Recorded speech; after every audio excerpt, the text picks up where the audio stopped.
दरके में मुख्तलिफ धुरियुनि तरफ़ां कोरोना वायरस खां बचाव बाबति आगाही ॾिनी वई। मिनाजुल क़ुरान यूथ विंग ऐं ॾहरकी बार काउंसिल जे वकीलनि सैफुल्ला भंगर, सलीम अख्तर मलिक ऐं ॿियनि दुकाननि समेत वाट वेंदड़नि खे रोके कोरोना बाबति आगाही ॾिनी। शहरनि में पंफलेट सां गॾु मास्क बि विराया विया। हुन मौक़े ते अॻवाननि चयो त शहर जा सनअती इदारा बंदि आहिनि, माण्हू हिक ॿिए जी मानी लाइ परेशान आहिनि। हुननि चयो त हुकूमती नुमाइंदा कामोरा जिन खे उपा वठणु घुर्जनि उहे ख़ामोश तमाशाई बणियल आहिनि। अॻवाननि चयो त मुल्क में ॾुकार वारी सूरत पैदा थियण जो ख़तरो आहे, बस वारनि खे अॻिते अचणु घुर्जे। नवाबशाह में डिप्टी कमिश्नर तरफ़ां PMU अस्पताल में क़ाइम आइसोलेशन वार्ड जो दौरो करे इंतज़ामनि जो जाइज़ो वरितो वियो। DC अबरार अहमद जाफ़र ऐं VC सिहत प्रोफेसर डॉक्टर गुलशन मेमण, DHO डॉक्टर मुइन कुरैशी ऐं ॿियनि आइसोलेशन रूम जो दौरो कयो। हुन मौक़े ते इंतज़ामिया तरफ़ां आइसोलेशन वार्ड में मौजूदु सहूलियतुनि बाबति आगाही ॾिनी वई।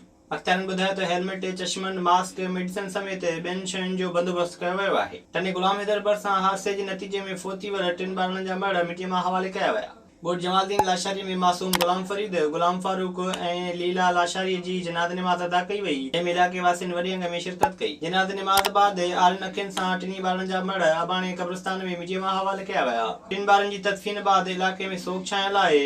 मक़तूल ॿारनि जे वारसनि जो चवणु आहे त टैंकर ड्राइवर जी गफ़लत सबबि हादसो पेश आयो, वटनि को बि चूंडियल नुमाइंदो लड़ी नाहे आयो। नवाबशाह में 2 रोड हादसनि जे नतीजे में हिकु ॼणो हयाती विञाए वेठो ऐं 2 ॼणा ज़ख़्मी थी पिया। काज़ी अहमद रोड गाज़ी खान होत स्टॉप भरिसां कार ऐं मोटरसाइकिल जो टकर थी पियो। हादसे में मोटरसाइकिल सवार 60 वरनि जो ज़वार ख़ान फोती वियो, जॾहिं त आज़म ऐं बहादुर कायूं ज़ख़्मी थी पिया। गुजर रोड ते 12 वरनि जे अली शाह जी मोटरसाइकिल ज़ाब्ते मां निकिरण सबबि भित सां टकराइजी वई। हादसे में नींगर सख़्त ज़ख़्मी थी पियो, जंहिंखे गणती जोगी हालत में PMU अस्पताल मुंतक़िल कयो वियो। विज़िट कयो अवामी आवाज़ मीडिया ग्रुप जी वेबसाइट awamiawaz.pk